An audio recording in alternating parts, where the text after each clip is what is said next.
Hello everyone! Today we're talking about a scary and confusing experience, feeling dizzy while driving. If you've ever felt lightheaded, off balance, or woozy behind the wheel, this video is for you. What causes dizziness while driving? There are a few possible reasons, and many of them involve your inner ear or brain.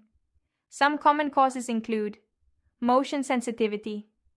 Your eyes, inner ear, and body may not agree on movement. Visual triggers.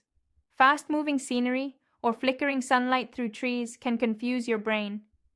Vestibular disorders, like vestibular migraine or BPPV, that can act up in the car too. Anxiety or panic, especially if you've had a dizzy spell while driving before. Is the dizziness triggered only while driving or also at other times? Do you feel spinning, floating, or just disoriented? Are there other symptoms, like nausea, blurry vision, or headaches? Can it be helped? Yes, vestibular therapy can help retrain your balance system.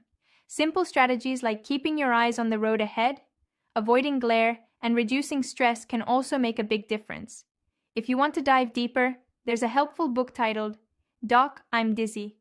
It explains symptoms and possible causes in simple, everyday language. You can find it on Amazon or visit neurologist.us for more information. Link in description box below. Stay healthy and see you in the next video.